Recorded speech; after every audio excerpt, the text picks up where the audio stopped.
If you're growing tomatoes and your flowers are dropping off your plants, it can be incredibly frustrating. In today's episode, we're gonna cover 5 reasons why your tomatoes are dropping flowers and some things you can do about it. Let's go.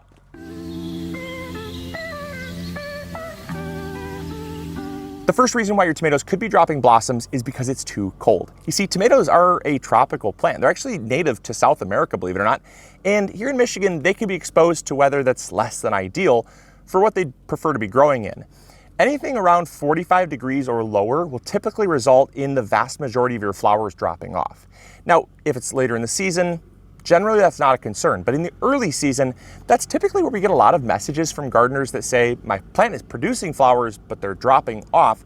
And that simply is because it's too cold for the plant really to justify setting fruit.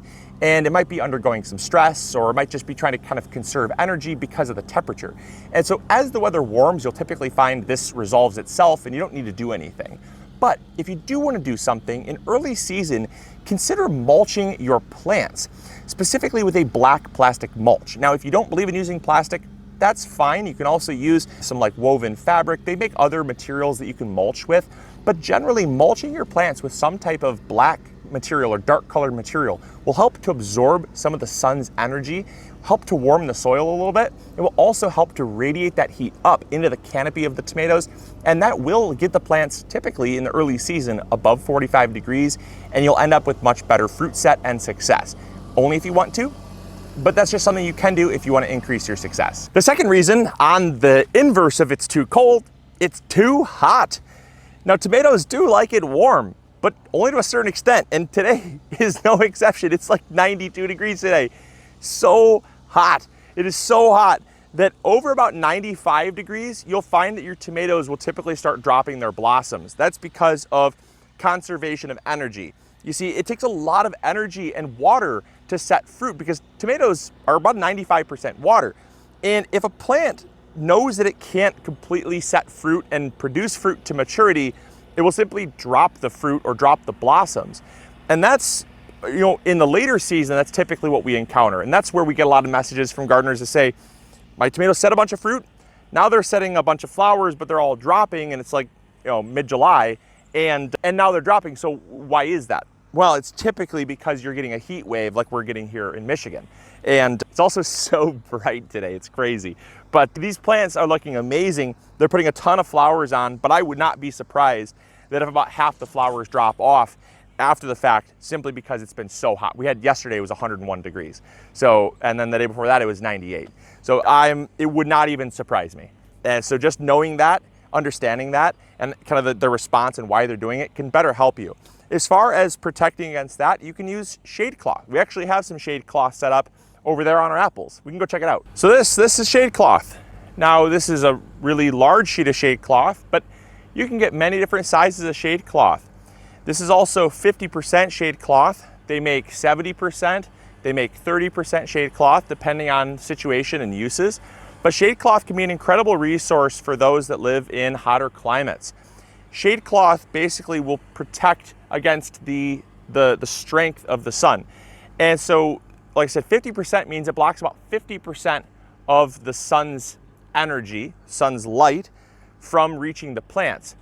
And so if you were growing plants that they don't like as much sun, they don't like direct sun, and it's getting too hot, shade cloth can help. If it's getting just too hot in general and you're growing like a tomato plant, you can cover your tomato plants with this shade cloth and they'll do great.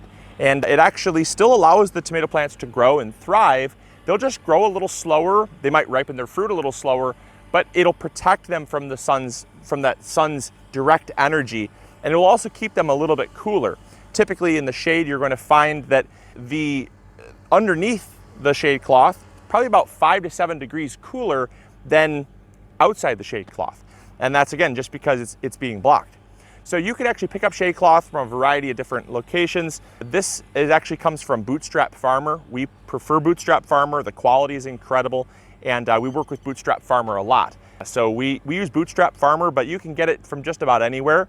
The thing to be careful of is understanding your shade cloth strengths. If you're going with a 70% shade cloth here in Michigan, your plants really would suffer. Would it block too much sunlight? Your plants would get leggy, they probably would not produce, and they would inevitably suffer. But in an emergency situation, if it was like 105 degrees and you really just needed it for 2 or 3 days to protect your garden, 70% shade cloth would be great. That'd be like sitting underneath a shade tree. It's phenomenal. However, if you were growing and just leaving it up permanently, down south, you would typically go with about a 50% shade cloth because the sun's a lot more direct, a lot stronger. Up here in the north, up in Michigan and northern states, Midwest region, you typically would not want to go with more than 30%. And that's because, again, the angle of the sun is not quite as direct. The days are a little longer, the duration of the sunlight's a little longer, but the angle of the sun is not quite as strong. And so it doesn't have the ability to really penetrate through as fast. So typically, if you're going to leave it up, 30% for northern states, 50% for southern states, 70% for emergency situations. But right now we're using 50% just because it's been an emergency situation. We really wanted to block the sun's light and 70% wasn't available. So just understanding shade cloth can really, really help to protect your plants and keep them producing even when it gets hot. The third reason why your tomato plants could be dropping blossoms has to do with a two-parter. Now, the reason why it's in 2 parts is because we just did a video. I highly recommend checking it out, and it's about the myth that your plants have a calcium deficiency. Now, calcium is a very abundant mineral. However, it requires water in order to be uptaked into the plant. Calcium is immobile. It means it's basically locked in the soil until it's called for by the plant, and once it's in the plant, it cannot be moved around into other areas of the plant. And so because it's immobile, it needs water in order to move it. And when the tomato plant is creating flowers, it uses a lot of calcium to form that fruit. And if the calcium is not available, it'll simply drop the flowers. This is known as blossom end rot. And a lot of gardeners will say that they need calcium in their soil in order to fix the blossom end rot problem. And that might be true, as we talk about in the video we just did, if you saw that, might be true that your plants are deficient in calcium, but generally if you're using compost created from just about anything, there's going to be sufficient amounts of calcium, especially if you are top dressing with a fertilizer that contains additional calcium. If you're adding things like eggshells or crushed lime or gypsum, or even if you're just regularly top dressing with more compost, you're going to have plenty of calcium. Now, where the calcium deficiency arises from is inconsistent watering. And that's why it's a two-parter, because the lack of water is not necessarily the problem. It's the lack of calcium that comes from the lack of water, which then causes the blossoms to drop off. And that is what causes the blossom end rot. So if you want to solve that problem, if you are getting lots of blossoms, it's below 95 degrees, above 45 degrees, your plants are looking great, but they're still dropping blossoms, what I'd recommend doing is watering a little more frequently or a little more consistently. Dry and then wet, and then dry and then wet causes the plants to be a little bit unsure of if they can set fruit, and that calcium can become depleted, and overall they'll just end up dropping their blossoms. The fourth reason why your tomatoes are dropping flowers is because of improper pollination. Now, this can happen from it being too hot. It can actually render the pollen sterile. It can be too wet and the pollen can actually mold. Pollen has a lot of surface area on it. It's very coarse. And if it's too wet and humid, it can actually rot, which can cause the pollen to be essentially not viable. But the most popular reason is they just don't get pollinated. Now, tomato flowers are known as a perfect flower. That means they have both male and female components. And the reason why the flowers form down is because the male portion is actually positioned above the female portion, and the pollen will essentially drift down due to small vibrations into the female portions of the flower, then pollinating the flower and resulting in fruit set. But if you don't have those vibrations to send the pollen down, or if you are lacking bees that can actually do some subtle pollination, hand pollination is going to give you those results, because otherwise you'll have a lot of blossoms dropping. I'll show you a really quick way that you can actually hand pollinate your flowers and increase your fruit set by up to 50%. So all you have to do to hand pollinate your flowers is to simply give them a little bit of a tappy tap. Just pretend like you're a bumblebee tapping the flowers, and that's going to send that pollen from the male portions down into the female portions of the flower. You can also take an electric toothbrush. Some people will just set the electric toothbrush right on the back of the truss here, or where the knuckle is, or on the underside of the truss down here, where it can get some really good vibrations through all the flowers, basically vibrating the entire truss all at once. And you only have to tap it for about 5 to 7 seconds, and that will adequately pollinate this truss of flowers here, and you'll get much better fruit set, up to 50% better fruit set by simply giving it a little tap-a-tap. And the fifth and final reason why your tomato plants are dropping flowers is because they've already adequately set fruit. Now, I know that it seems like a perfect case scenario to have all the flowers set fruit. It'd be a perfect world where if there's 5 flowers, you get 5 fruit. And sometimes that is the case. However, as you'll find on typically larger tomatoes, the larger the fruit, the less flowers will actually be set. And that has to do with, again, energy conservation. If you were to take a cherry tomato, small little cherry tomato, you're going to get a much higher percentage of fruit set on the trusses of flowers that form than, say, a beefsteak tomato, which is much larger. And that's obviously proportionate. The plant size stays the same. You might get a 6-foot tall cherry tomato or a 6-foot tall beefsteak. Plant size stays exactly the same, but the water consumption on a beefsteak is far greater than a small cherry tomato. And so because of that, the plant can hold more fruit. It just is, again, it comes down to energy and survival. The plant doesn't want to set fruit on a whole truss of tomatoes and then lose the plant or die because it can't sustain them. And then secondly is the weight.